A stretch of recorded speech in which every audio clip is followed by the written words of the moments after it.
കർത്താവായ യേശു ക്രിസ്തുവിന്റെ നാമത്തിലുള്ള സ്നേഹവന്ദനങ്ങളെ ഈ സന്ധ്യവേളയിൽ അറിയിക്കുന്നു. നമുക്ക് ഒരുമിച്ച് കർത്തൃമുഖത്തോട് നോക്കുവാൻ സ്വർഗത്തിലെ ദൈവം നമ്മുടെ ജീവിതത്തിൽ ഒരുക്കിയ ബലത്തിന്റെ ഭാഗ്യത്തിന് നന്ദി പറയുന്നു.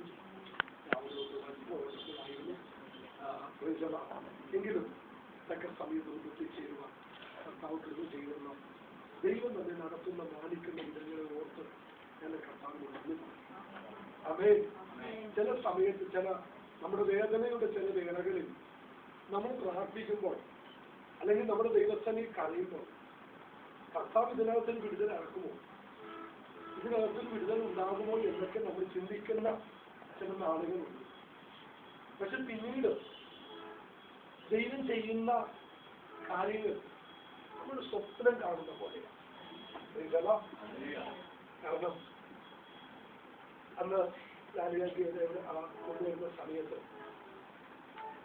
കുഞ്ഞ് ആ ബെഡ്റൂമിൽ അല്ലേ അവരിങ്ങനെ തലവേദനയുണ്ട്, വയ്യാത്ത രീതിയിൽ രാത്രി മുഴുവൻ ഉറങ്ങാതെ അസ്വസ്ഥമായി കരയുമ്പോൾ അന്ന് രാവിലെ വന്നു ഞാനിവിടെ ഇതിന്റെ തൊട്ടപ്പോൾ നിങ്ങൾക്ക് ആർക്കും അറിയത്തില്ല, ഇവിടെ ഒരു വീട്ടിൽ വന്നു ആരും അറിയാതെ പ്രാർത്ഥിക്കാൻ ഇരിക്കുന്ന വീടുണ്ട്. ഇടയ്ക്ക് ആരും എന്നെ കാണാൻ ഫസ്റ്റ് എവിടെയാണെന്ന് ചർച്ചിലേക്ക് ഓട്ടോയിലും ചർച്ച വിശ്വാസം അന്വേഷിച്ച് കിടക്കുമ്പോൾ അതിൻ്റെ ഒരു വീടുണ്ട്. ആ വീട്ടിൽ എനിക്ക് മുറി വന്നിട്ടുണ്ട്. അങ്ങനെ ഒരു ദിവസം പ്രാർത്ഥിക്കാൻ ഇവിടെ വന്നിരുന്നപ്പോഴാണ് അഞ്ച് വിളിച്ചിട്ട് വന്ന് ഭാഷ ഇടപ്പെട്ടത്. അങ്ങനെ ഞാൻ ഒരു രാത്രി പകലും ആ മുറിക്കകത്ത് കയറി. എനിക്ക് അവിടെ വെള്ളം വരും, അവിടെ വെള്ളമായിട്ട് ഞാൻ ആ മുഴുവൻ കൊണ്ടു കയറിയാൽ പിറ്റേ ദിവസം രാവിലെ ആകുന്നു. അങ്ങനെ ഒരു പ്രാർത്ഥന രാവും ഇതിന് മുമ്പ് ഞാൻ 2 ദിവസം ഇട്ടു. എൻ്റെ പകലും എൻ്റെ രാത്രിയും കഴിഞ്ഞിട്ട് പിറ്റേ ദിവസം രാവിലെ പോലെ ഒന്നിട്ടാണ് ഞാനിവിടെ വന്നു